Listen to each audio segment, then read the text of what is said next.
Hello, I'm Yonggu Bae, the curator of HiFi Immersion YouTube channel.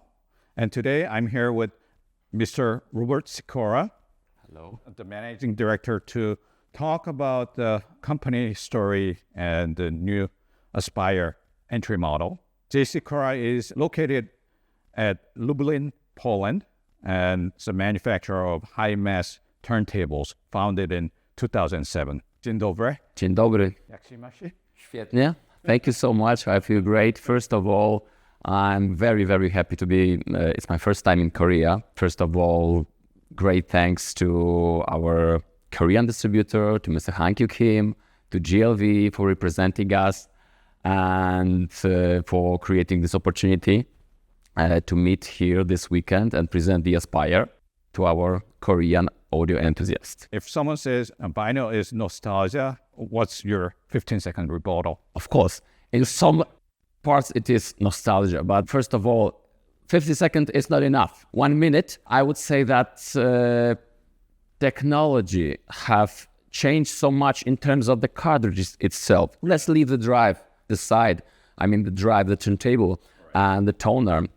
Of course, these also were developed, but in the key aspects of the cartridges themselves, comparing to the past, what was possible to achieve by a manufacturer of these, so many things have changed that listening today, the vinyls from 70s, 60s, or even 50s really provides us much more than people back then were possible to hear. So nostalgia is one, but also what we can get from today's gear is something exceptional, it's something special. So definitely it's also a very important aspect of building and turntables and listening to vinyl today. What's the one thing analog does that digital still struggles to replicate emotionally? I think that listening to vinyl, it's really deep into emotions. I think that it creates something more. I mean, that what we are often talk about is the texture that you cannot get from the digital. Of course, except for zeros and ones, there's also a texture and emotions. And I think this stands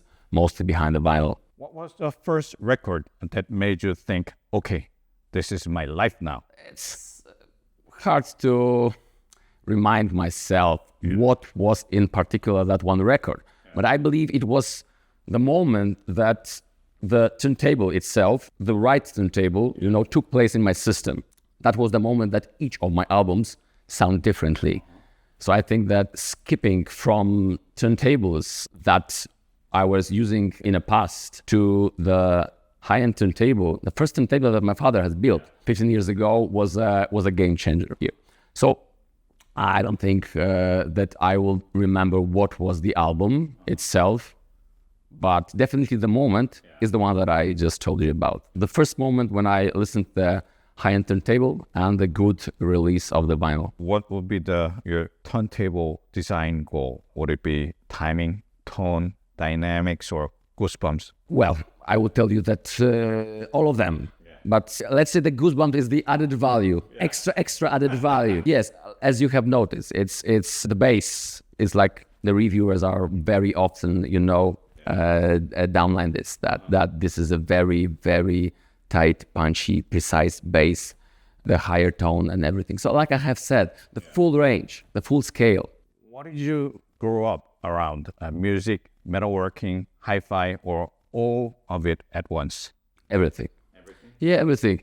It was like music was all around me through my childhood. First of all, of course, we were growing up behind the Iron Curtain, so it was a bit different than in the western parts of Europe. The strong segment of audio was the DIY audio. And that was the only, I think, that you consider as a high-end or something higher quality, except from the audio gear from the communist bloc that were available for us. But music was there because my father was a huge passionate of music and he was listening to the music all the time. But back then in my childhood, I really didn't focus on what is the source of the sound.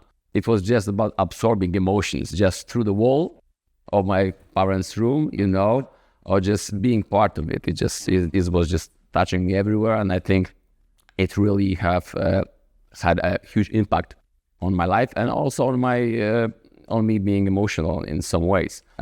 Maybe that's because later on I have also played the instrument. So it was very important to me, as well as this foundation. You never start to play instrument if you really do not feel nothing about music. It's not a regular hobby that I will try. You must feel something that is, pulling you to this, to also create the music. So also I was growing up, of course, first with music that I was listening, then the music that I was able to create by myself. And of course, meanwhile, all the business that my father was running, it wasn't big business, because in 80s, 70s in Poland, there was, the big business was belonging to the country and to the national, of course, was national. So these were small businesses, and my father was working as a metal machining engineer, and he was fascinated with metals. But back then, he actually didn't think that this will have such an influence on what he will create as devices, because back then it was just a regular job for him. But even though he, was a kind of passionate of, he back then already knew that these are different, metals, alloys. They resonate differently.